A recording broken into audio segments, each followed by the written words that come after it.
नमस्कार। आपके क्लास में आपका स्वागत है। हम लोग पढ़ रहे हैं विज्ञान और प्रौद्योगिकी भाग 1, तो जिसमें हम लोग चौथा चैप्टर पढ़ रहे हैं, विद्युत धारा का उसमें प्रभाव। तो आइए देखते हैं जो है चैप्टर नंबर 4।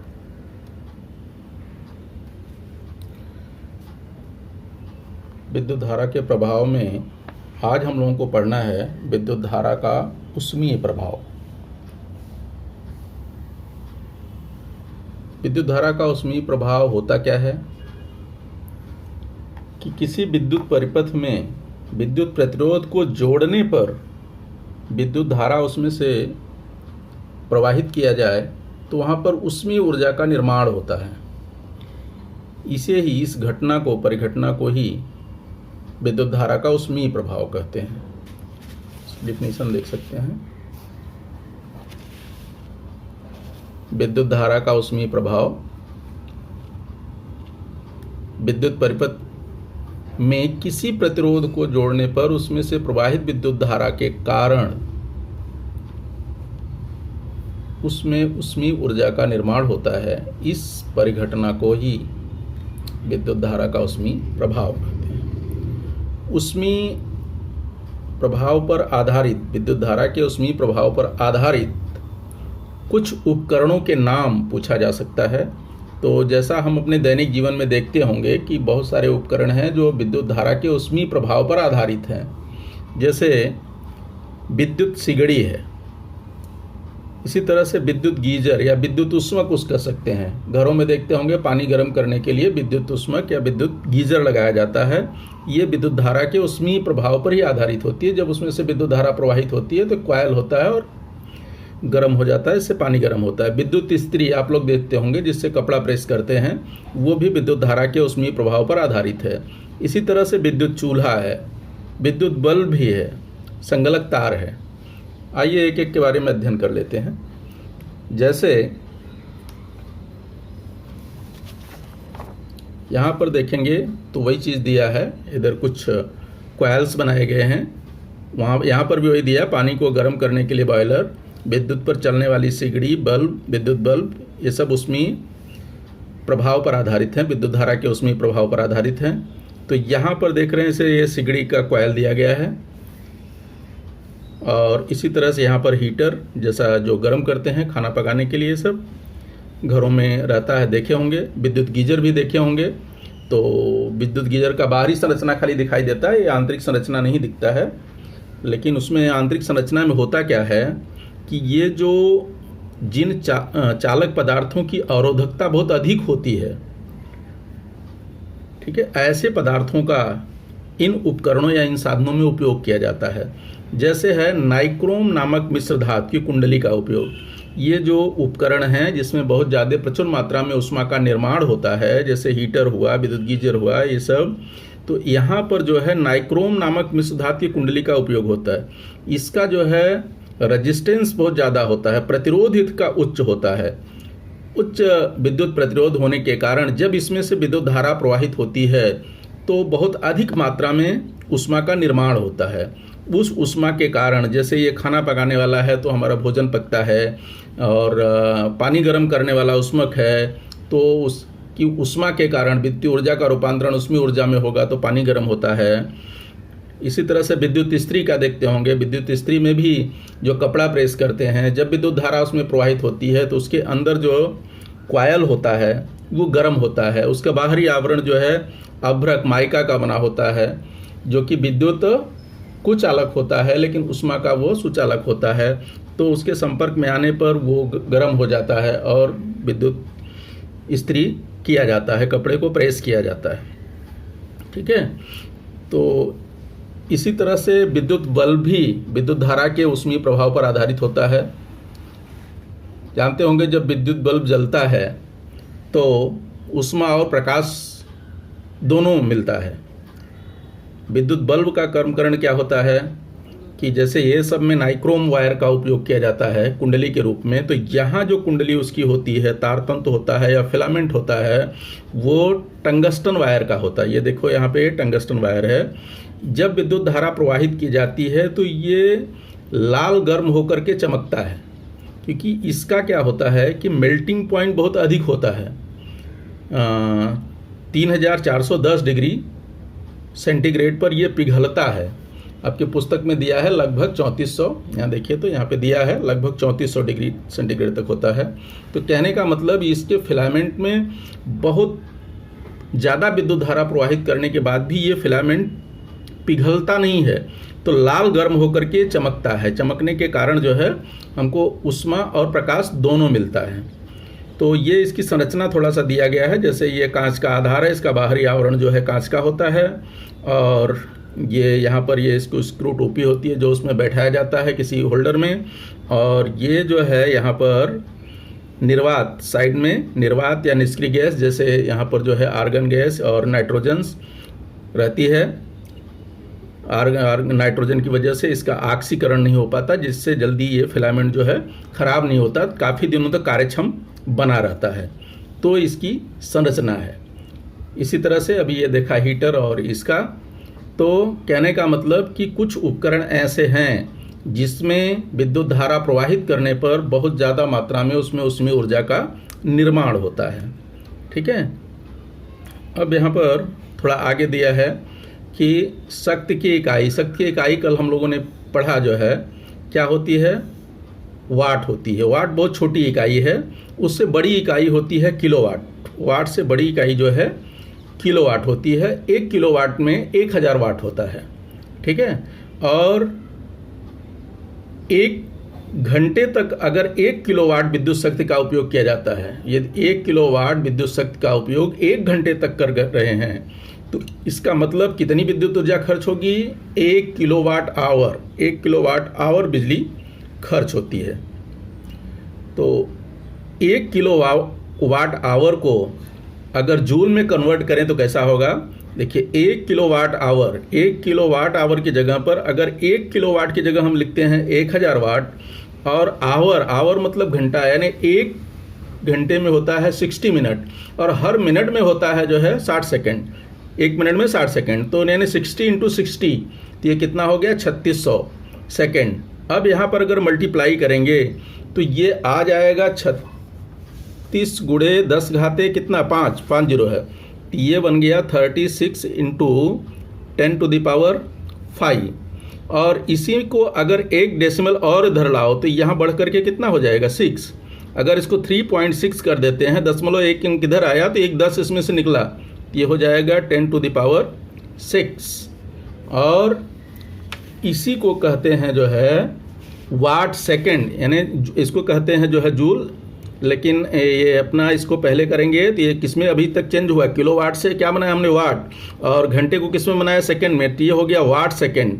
और वाट सेकंड क्या बन जाएगा? जूल। यानी इसको हम लिख सकते हैं 3.6 × 10⁶ जूल। मतलब इतनी विद्युतीय ऊर्जा जो है वहाँ पर बनी। यानी 1 किलोवाट आवर का मतलब ये यहाँ पर हो जाएगा, पूरा पीछे का नहीं लिखा मैंने। 1 किलोवाट आवर बराबर, उसको कन्वर्ट करेंगे तो डायरेक्ट आ जाएगा, अर्थात अपने को मिल गया 1 किलोवाट आवर बराबर 3.6 × 10⁶ जूल।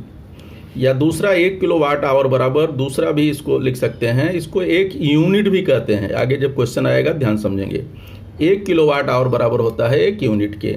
यानी यहाँ पे 2 फार्मूले हमको याद रहने चाहिए। 1 किलोवाट आवर का मतलब उसको जूल में कन्वर्ट होगा तो 3.6 × 10⁶ जूल होगा, और 1 किलोवाट आवर मतलब 1 यूनिट होता है। ठीक है। आइए अब आगे आते हैं। इसके बाद अगर यहाँ पुस्तक में देखेंगे तो यहाँ दिया है, बहुत बार हम एकाध इमारत में लघु परिपथ या शॉर्ट सर्किट द्वारा आग लगने के बारे में सुनते हैं। ज़्यादातर हम लोग कभी सुनते रहते हैं, आजकल घरों में या बिल्डिंगों में या कारखानों में अक्सर आग लगती है, तो वहाँ पर रीजन बताया जाता है कि शॉर्ट सर्किट के कारण जो है आग लगी है। तो शॉर्ट सर्किट का मतलब क्या होता है कि जो घरों के अंदर या कारखानों कहीं भी जो वायरिंग होती है, तो वायरिंग में देखते होंगे कि जो है तार, 3 तरह के तार रहते हैं। कहीं कहीं 2 तरह का ही तार दिखाई देता है और कहीं 3 तरह का। तो तीनों तार के बारे में ध्यान से देख लेंगे कि इसको पहचानने के लिए क्या होता है, जैसे अपना सॉकेट है, सॉकेट में अगर टेस्टर द्वारा, वो खुद चेक नहीं करना, कभी कभी उससे धोखा हो सकता है, कि जो मैकेनिक कभी घरों में आते हैं तो उनको देखे होंगे, जब वो टेस्टर द्वारा घरों में चेक करते हैं तो जिसमें लगाने पर वो टेस्टर में लाइट जलती है, इसका मतलब वो होता है लाइव वायर, यानी उसको कहते हैं फेज वायर, यानी प्रवस्था तार, उसके अंदर से विद्युत धारा प्रवाहित होती रहती है।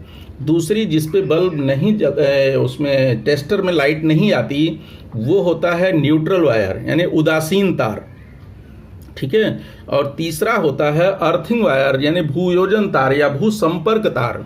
भूसंपर्क तार क्या होता है कि जो बड़े उपकरण हैं, जैसे देखते होंगे कि अपने यहाँ चाहे विद्युत इस्त्री हो या फ्रिज हो, एसी हो, या फिर जो है अभी ये हीटर देखा, या इसी तरह से गीजर देखा, ये सब में 3 प्लग वाले पिन का उपयोग करते हैं।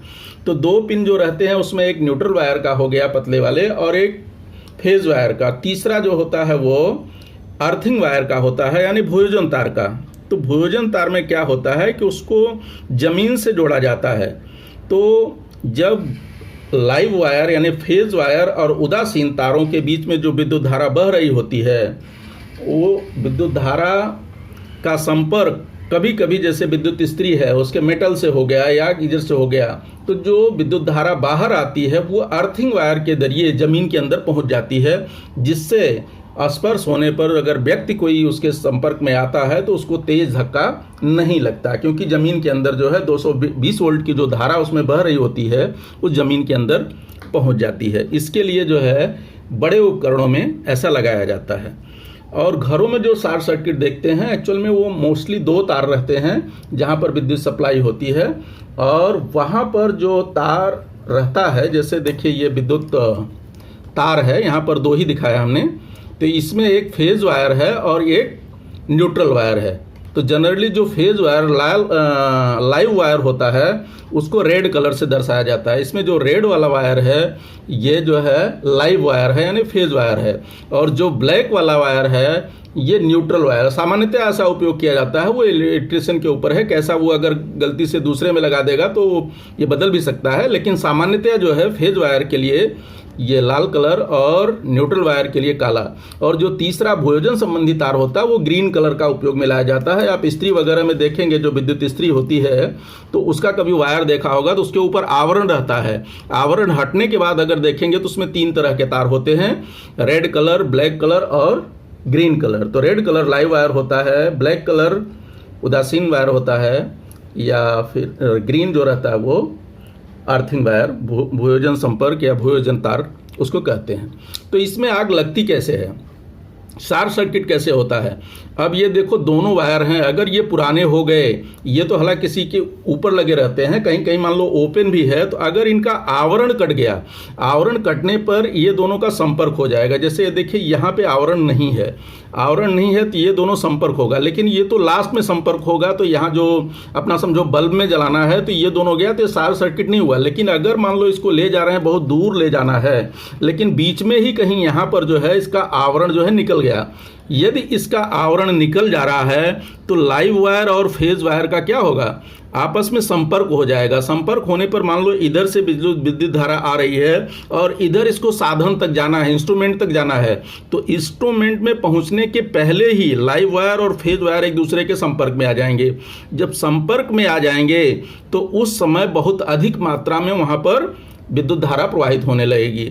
बहुत अधिक मात्रा में जब विद्युत धारा प्रवाहित होगी तो इससे क्या होता है कि शॉर्ट सर्किट हो जाता है, यानी सर्किट जो पूरी थी वो सर्किट क्या हो गई, छोटी हो गई, यानी सर्किट यहीं पर स्पर्श हो रहा है, आगे इंस्ट्रूमेंट तक गया ही नहीं, यहीं मिल गया।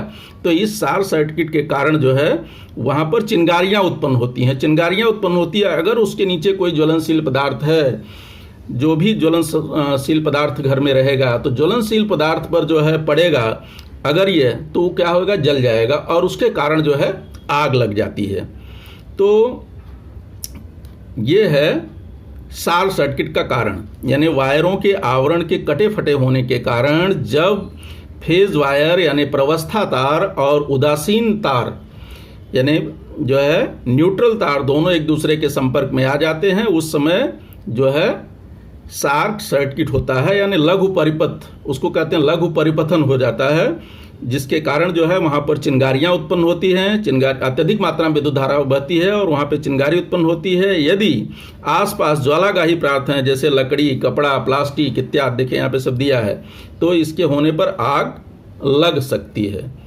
तो इसकी डिफिनीशन पूछा जा सकता है कि लघु परिपथन से क्या समझते हो, या लघु परिपथन या शॉर्ट सर्किटिंग क्या होता है।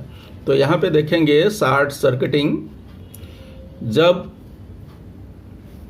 प्रवस्था तार यानी लाइव वायर या फेज वायर तथा उदासीन तार न्यूट्रल वायर आवरण रहित होकर, उसका आवरण किसी कारण से कटवट, पुराने हो जाते हैं तो आवरण ऑटोमेटिक कटवट जाता है, खराब हो जाता है, होकर एक दूसरे के संपर्क में आते हैं, तब परिपथ का प्रतिरोध अत्यंत कम हो जाता है। यानी वहाँ पे प्रतिरोध, रेजिस्टेंस परिपथ का कम हो जाएगा और बहुत अधिक मात्रा में जो है विद्युत धारा बहने लगेगी, परिपथ में अत्यधिक विद्युत धारा प्रवाहित होने लगती है। इसी स्थिति को जो है कहते हैं लघु परिपथन। ठीक है, अब आगे जैसे यहाँ पर बताया गया था कि इसमें कुछ उपकरणों में, एक मैंने वहाँ पर नहीं बताया था डिटेल, संगलक तार। ठीक है, ये भी विद्युत धारा के ऊष्मीय प्रभाव पर आधारित होता है। संगलक तार होता क्या है कि जब आवश्यकता से अधिक विद्युत धारा प्रवाहित की जाती है तो संगलक तार जो होता है उसके बीच में हल्के, मतलब कम गलनांक वाले तार से बनाया जाता है, जैसे शीशा वगैरह है, लेड, इसका बनाया जाता है। तो ये क्या होता है कि पिघल जाता है, पिघल जाने से विद्युत धारा जो है इंस्ट्रूमेंट तक नहीं पहुंच पाती, खंडित हो जाती है। जैसे कहीं किसी इंस्ट्रूमेंट तक विद्युत धारा प्रवाहित हो जाने वाली है, पहुंचने वाली है, उसके बीच में ही यदि जो है विद्युत धारा आवश्यकता से अधिक प्रवाहित हो गई तो उस समय जो बीच में संगलक होता है वो उसका तार पिघल जाता है। पिघलने के कारण परिपथ वहीं पर जो है खंडित हो जाता है। परिपथ खंडित हो जाता है तो विद्युत धारा का प्रवाह रुक जाता है। तो उसके कारण जो है सुरक्षा होती है। तो ये भी विद्युत धारा के ऊष्मीय प्रभाव पर आधारित है। यहाँ बहुत सारे देखिए दिए गए हैं इलेक्ट्रिक फ्यूज। जैसे ये सामान्यतः आपको घरों में अपने देखने को मिलता होगा। जो आप बोर्ड देखेंगे, मेन स्विच बोर्ड देखेंगे तो वहाँ पर दो तरह के दिखते हैं। एक तो ये दिखता है, आजकल ऐसा भी लगाया जाता है, इसको MCB बोलते हैं। तो दूसरा ये क्या है, फ्यूज है। फ्यूज कई टाइप के होते हैं देखिए। तो ये जो लगा रहता है तो जिसको अगर निकालेंगे तो इस टाइप का, जैसे ये है यहाँ पे देखिए, तो यहाँ पर नीचे दो अलग अलग पॉइंट्स निकले हैं। इसको भी अगर बाहर निकालेंगे दो अलग पॉइंट, इसके अंदर एक तार रहता है। वो तार कम गलनांक वाली जो है धातु से बनाया जाता है। जब आवश्यकता से अधिक विद्युत धारा प्रवाहित होगी तो ये क्या होता है, यहाँ पर ये पिघल जाता है। पिघलने से ये विद्युत धारा यहाँ से यहाँ फिर नहीं जा पाती, यानी वहीं पर विद्युत धारा रुक जाती है, यानी परिपथ खंडित हो जाता है। परिपथ खंडित होने से विद्युत धारा का प्रवाहित नहीं हो पाता और जो घटना घटने वाली होती है, जो मतलब कोई खतरा होने वाला होता है, वो टल जाता है। तो इसलिए सामान्यतया घरों में या कारखानों, फैक्ट्री जहाँ भी है तो ये संगलक तार यानी इलेक्ट्रिक फ्यूज का उपयोग किया जाता है। तो इलेक्ट्रिक फ्यूज जैसे यहाँ पे देखिए, यहाँ देखते हो एक पॉइंट है, इधर से करंट आ रही है फिर आगे जा रही है और इसी बीच में इसको ज्वाइन कर दिया जाता है। तो जो विद्युत धारा होती है इसके अंदर जो लगे हुए तार हैं, इस टाइप के जो दो पॉइंट दिख रहे हैं, इन पॉइंट्स के बीच में या यहाँ पर देखोगे समझो तो ये ऐसा है, यहाँ से यहाँ देखो एक तार लगा है।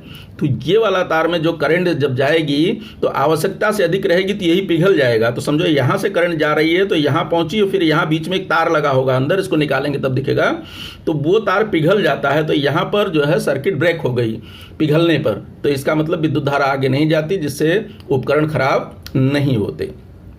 ठीक है, आजकल सामान्यतया ये MCB का उपयोग करते हैं। FCB देखिए इस तरह से घरों में लगा रहता है। उसमें क्या होता है कि ये जब इसको ऊपर उठाते हैं तो चालू होता है, लेकिन इसमें भी जब कहीं कुछ दिक्कत हुआ, आवश्यकता से अधिक विद्युत धारा प्रवाहित हुई तो ये ट्रिप हो जाता है, यानी नीचे की तरफ गिर जाता है, यानी ये खुला होकर इसकी कुंजी जो है खुल जाती है तो ये नीचे गिर जाता है। नीचे गिर जाता है तो ऑटोमेटिक विद्युत सप्लाई बंद हो जाती है, जिससे खतरा नहीं होता। ठीक है, इससे खतरा जो है टल जाता है। अब आगे आता है ओवरलोडिंग। अभी देखिए यहाँ पे ओवरलोडिंग दिया है।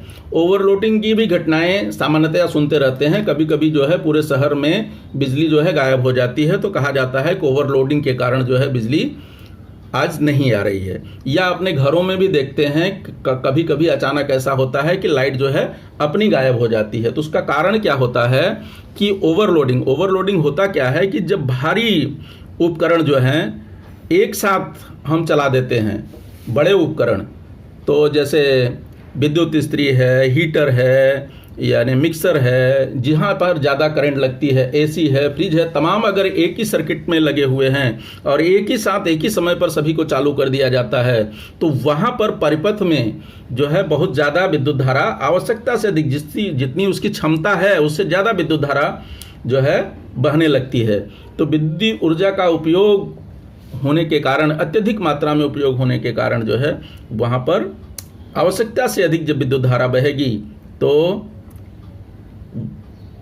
इसी स्थिति को, आवश्यकता से जब बहने लगती है तो इस स्थिति को क्या कहते हैं, अधिभारण या ओवरलोडिंग, यानी इस घटना को क्या कहते हैं, अधिभार कहते हैं। यानी आपूर्ति बंद हो जाएगी। जब आवश्यकता से अधिक विद्युत धारा प्रवाहित की जाएगी तब क्या होगा, वहाँ पर जो फ्यूज लगा रहता है रास्ते में, वो फ्यूज क्या होता है, लोग बोलते हैं फ्यूज उड़ गया, यानी फ्यूज जो है पिघल जाता है। सामान्यतः इसी के लिए घरों में फ्यूज लगाया जाता है कि कई उपकरण एक साथ चल रहे हैं, जब आवश्यकता से अधिक विद्युत धारा प्रवाहित होगी तो इलेक्ट्रिक फ्यूज जो है तार पिघल जाता है, पिघलने के कारण वो ओवरलोडिंग का खतरा बच जाता है। ठीक है, तो उसकी डिफिनीशन को इस तरह से देख सकते हैं, जब किसी विद्युत परिपथ में उसकी क्षमता से कई गुना अधिक विद्युत धारा प्रवाहित होने लगती है तब इस स्थिति को अधिभारण कहते हैं। जैसे अधिक परिमाण में विद्युत ऊर्जा का उपयोग करने वाले जो साधन हैं, जैसे उष्मक है, गीजर है, विद्युत इस्त्री है, विद्युत चूल्हा है, एक साथ और एक ही समय पर उपयोग करने पर अधिभारण की स्थिति निर्मित हो जाती है। ठीक है, तो इस अधिभारण से बचने के लिए भी वहाँ पर जो है विद्युत संगलक लगाया जाता है, ताकि जब आवश्यकता से अधिक विद्युत धारा बहे तो वो पिघल जाए और खतरा टल जाए। ठीक है, एग्जाम्पल में देखो यहाँ उदाहरण दिया है, नाइक्रोम नामक मिश्र धातु से बनाई गई 6 मीटर लंबाई वाली तार की कुंडली बनाकर उष्मा का निर्माण करने के लिए दी गई है। उसका विद्युत प्रतिरोध 24 ओम है। इस तार को आधी तोड़कर कुंडली बनाई गई तो क्या मिलने वाली उष्मा अधिक होगी? शक्ति प्राप्त करने के लिए तार के कुंडली के दोनों सिरों को 220 वोल्ट विभवांतर वाले स्रोत से जोड़ा गया है।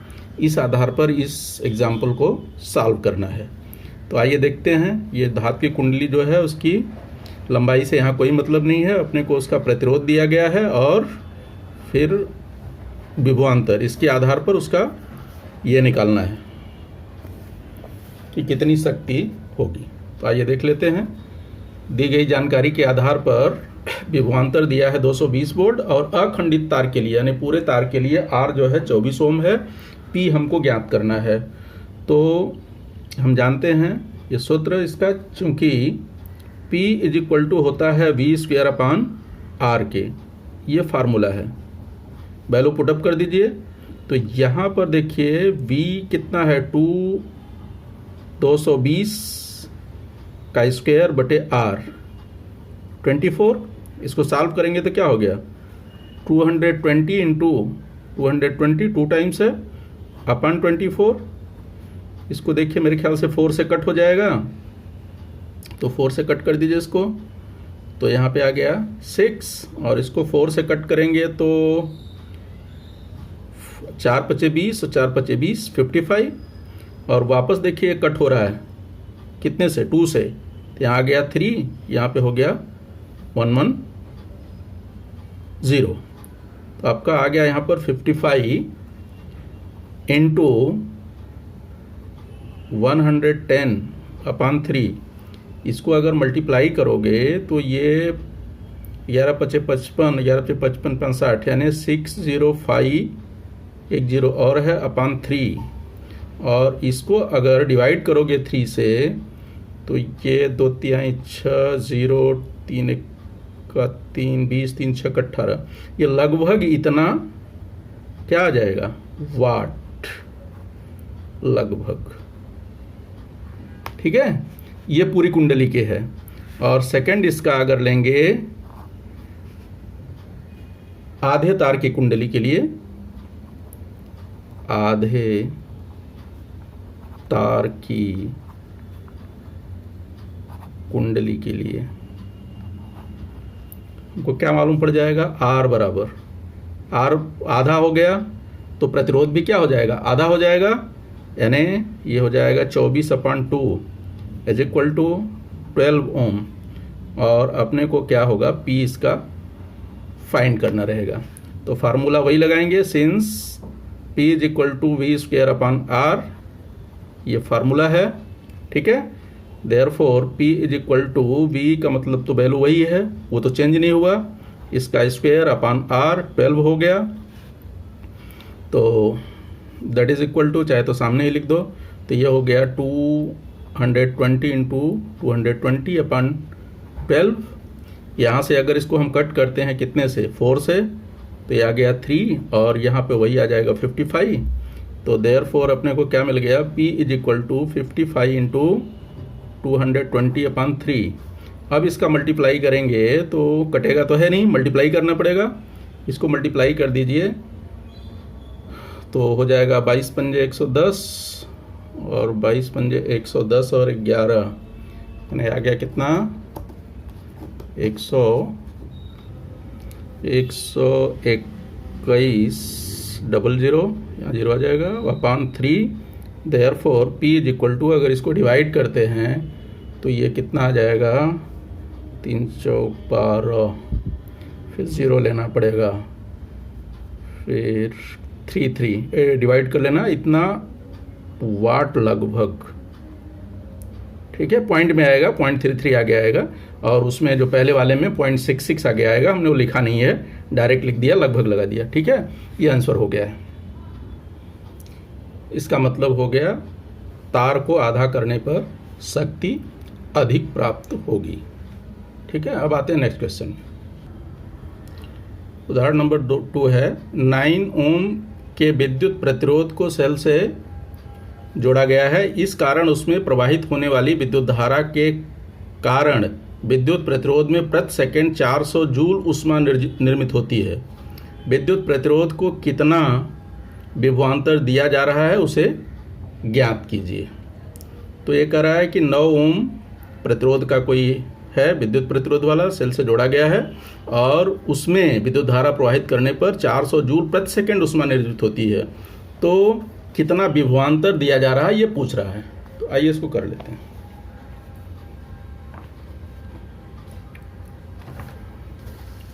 अभी देखिए, नोट कर लिया क्या क्या दिया है। वहाँ पर ऊर्जा कितनी निर्मित हो रही है, ऊर्जा या ऊष्मा जो भी कहिए, H एनर्जी ऊर्जा H 400 जूल, और T जो है प्रति सेकंड, यानी 1 सेकंड के लिए, R 9 है, तो V ज्ञात करना है। तो हमें फार्मूला इसका मालूम है, H इज इक्वल टू क्या होता है, V²T/R, ठीक है। तो यहाँ पर वैल्यू पुटअप कर देंगे, यहाँ पे KH कितनी है, 400 joule, is equal to V हमको फाइंड करना है, T 1 सेकंड है, अपॉन R 9 ओम है। तो यहाँ से V² क्या हो जाएगा, V² इज इक्वल टू, ये इधर जाएगा 400 इंटू 9। यूनिट अब यहाँ नहीं लिखते हैं, लास्ट में लिख देंगे। अब 1 का तो कोई फर्क नहीं पड़ेगा, 400 into 9, therefore V is equal to, root ले लेंगे इसका, 400 इंटू 9, देयरफॉर ये कितना हो गया, 400 का 20 और 9 का 3, दैट इज इक्वल टू 60। यानी अपने को क्या पूछ रहा था, विभवांतर। देयरफॉर विभवांतर V is equal to 60 volt, ठीक है। ये आंसर। आ जाते हैं क्वेश्चन नंबर 3।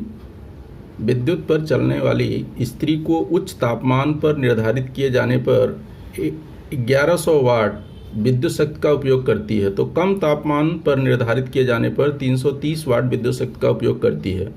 इन दोनों निर्धारणों के लिए प्रवाहित होने वाली विद्युत धारा और उस समय का विद्युत प्रतिरोध ज्ञात कीजिए। विद्युत इस्त्री को 220 विभवांतर से जोड़ा गया, 220 वोल्ट, यानी वहाँ पर विभवांतर दिया गया है 220 वोल्ट, और तापमान के ऊपर उसका जो है शक्ति दिया गया है 1100 वाट और दोबारा दिया गया है 330 वाट। तो 1100 वाट की शक्ति का उपयोग करने में कितनी बिजली खर्च होगी और उसका प्रतिरोध कितना होगा। उसी तरह 330 वाट की शक्ति का उपयोग करने पर कितनी बिजली खर्च कितना जो है विद्युत धारा इसमें प्रवाहित होगी और इसका प्रतिरोध कितना होगा। ठीक है, तो आइए फाइंड करते हैं।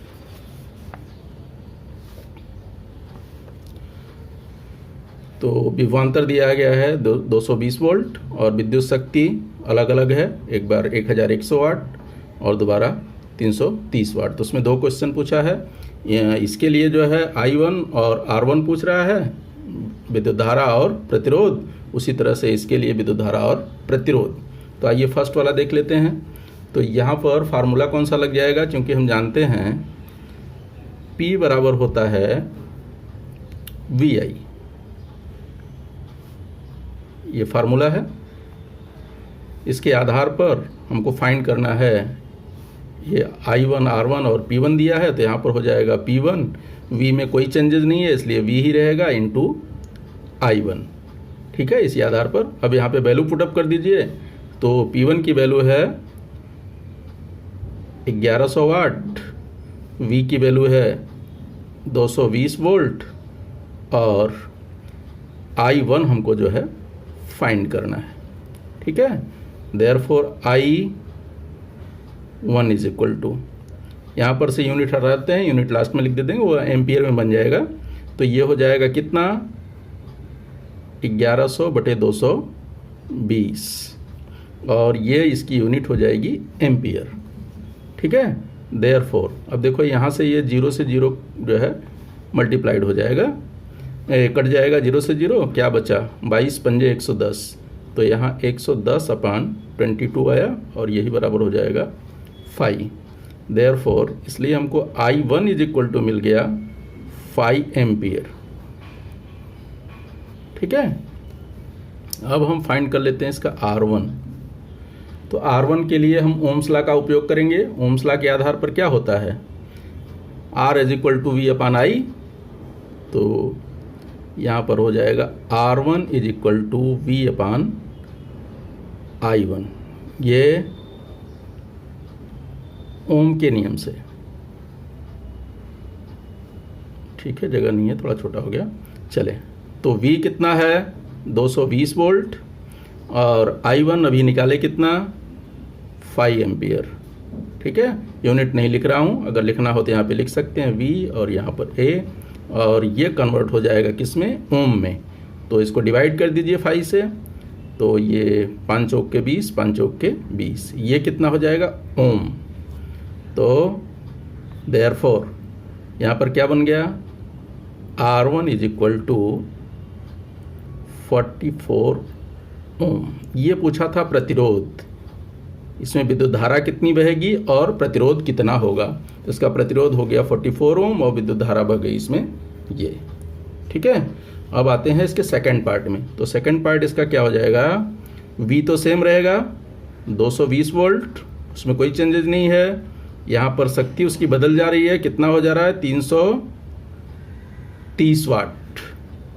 ठीक है, यहाँ पे दिया गया है 330 वाट और हमको ज्ञात करना है क्या, I2 कितनी विद्युत धारा प्रवाहित होगी और उसका प्रतिरोध कितना होगा उस समय, ये फाइंड करना है। तो सेम वही फार्मूला,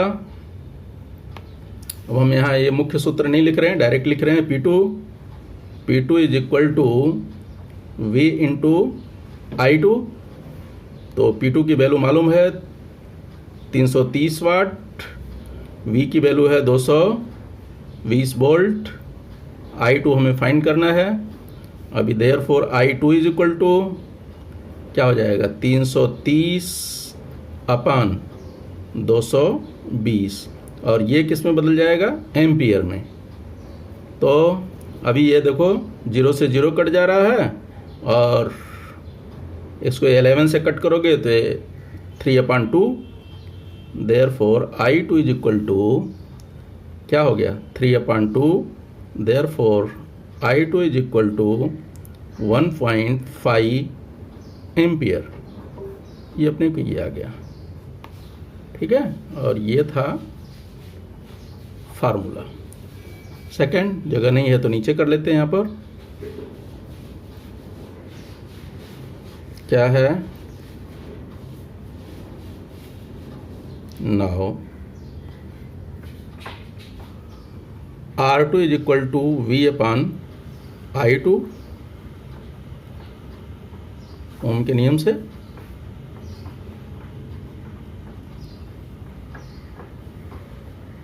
ठीक है, therefore R2 is equal to V का वैल्यू है कितना, 220 वोल्ट, I2 आ गया 1.5 एम्पियर। अब यहाँ चाहे तो ये 220 10 से ऊपर नीचे मल्टीप्लाइड कर दीजिए तो इसका डेसिमल हट जाएगा और ये किस में बन जाएगा, ओम में। ठीक है, अब यहाँ पर ये हो गया 220 इंटू 10 अपान 15। अब इसको कट कर सकते हैं, जैसे 5 से कट किया तो 3, ये 2, कितना हो गया 440 अपान 3, दैट इज इक्वल टू, इसको डिवाइड कर देंगे तो कितना आ जाएगा, अभी 3 1 आया, फिर कितना हो गया 14, जब 14 हो गया तो फिर कितना हो जाएगा ये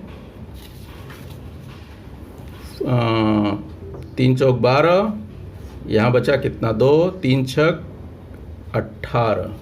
ठीक है, इसके बाद भी आगे जाएगा तो इतना ओम लगभग। ठीक है, तो यानी इसका आंसर हो गया R2 इज इक्वल टू 146 ओम। ये फाइंड करना था कि प्रतिरोध कितना लगेगा और विद्युत धारा दोनों समय कितनी कितनी होगी। ठीक है, आते हैं नेक्स्ट क्वेश्चन। उदाहरण नंबर 4, विद्युत का एक टंगस्टन बल्ब परिपथ में लगाया गया है। घरेलू विद्युत आपूर्ति 220 वोल्ट विद्युत विभवांतर पर चलती है। शुरू करने पर यदि 0.45 एम्पियर विद्युत धारा बल्ब से प्रवाहित हो रही तो बल्ब कितने वाट विद्युत शक्ति का होना चाहिए, यानी बल्ब की शक्ति फाइंड करना है। और इस बल्ब को 10 घंटे शुरू रखा तो कितनी बिजली खर्च होगी। ठीक है, तो पहले हम इसकी विद्युत शक्ति ज्ञात कर लेते हैं, फिर इसके बाद इसको फाइंड कर लेंगे। तो आ जाइए, देखिए क्या दिया है क्वेश्चन में। क्वेश्चन नंबर 4, विभवांतर दिया 220, विद्युत धारा दी गई है, हमको फाइंड करना है बल्ब की शक्ति और ये। तो सबसे पहले आ जाते हैं, फार्मूला लगा देते हैं बल्ब की शक्ति के लिए। तो चूंकि P इज इक्वल टू क्या होता है, VI, ये फार्मूला है, वैल्यू पुटअप कर दो। तो V का कितना है 220 वोल्ट इंटू 0.45 एम्पियर, मल्टीप्लाई कर दीजिए। तो मल्टीप्लाई करेंगे तो ये बदल के हो जाएगा किस में, वाट में। और इसका देखिए कितना आ जाएगा मल्टीप्लाई कर को, 99 वाट। क्यों, यहाँ से जो एक 0 से 1 डेसिमल चला गया और इसके बाद फिर बचा 45, इसमें 45 दूना 90, तो एक जो और 0 आया वो हट गया, 45 दूना 90 और 99 वाट। अब क्या करना है, वो पूछ रहा है कि कितनी बिजली खर्च होगी 10 घंटे में, यानी शक्ति तो हमको मालूम हो गई, यानी पहला आंसर हमको आ गया बल्ब की शक्ति, बल्ब की शक्ति बराबर 99 वाट। अभी हमको सेकंड पूछ रहा है 10 घंटे में खर्च विद्युत, इसलिए 10 घंटे में खर्च विद्युत, कितनी विद्युत खर्च होगी। तो 99 वाट का बल्ब है तो 99 वाट गुणे 10 घंटे यानी 10 आवर, तो कितना हो जाएगा ये 990 वाट आवर। और वाट आवर को हम बदल देते हैं किलो वाट आवर में, तो क्या होगा 1000 से भाग देना पड़ेगा, ये इसमें हम 1000 से डिवाइड कर देते हैं तो ये बन जाएगा किलो वाट आवर। ठीक है, तो यानी ये 3 अंक पे डेसिमल लग गया, तो ये बन गया 0.99 किलो वाट आवर। ठीक है, और इसी को हम क्या कहते हैं, किलो वाट आवर को यूनिट कहते हैं, तो that is equal to 0.99 unit. ठीक है, तो 10 घंटे में खर्च विद्युत कितनी होगी 0.99 यूनिट, इसका यही आंसर हो गया। ठीक है, तो आज इतना ही, धन्यवाद।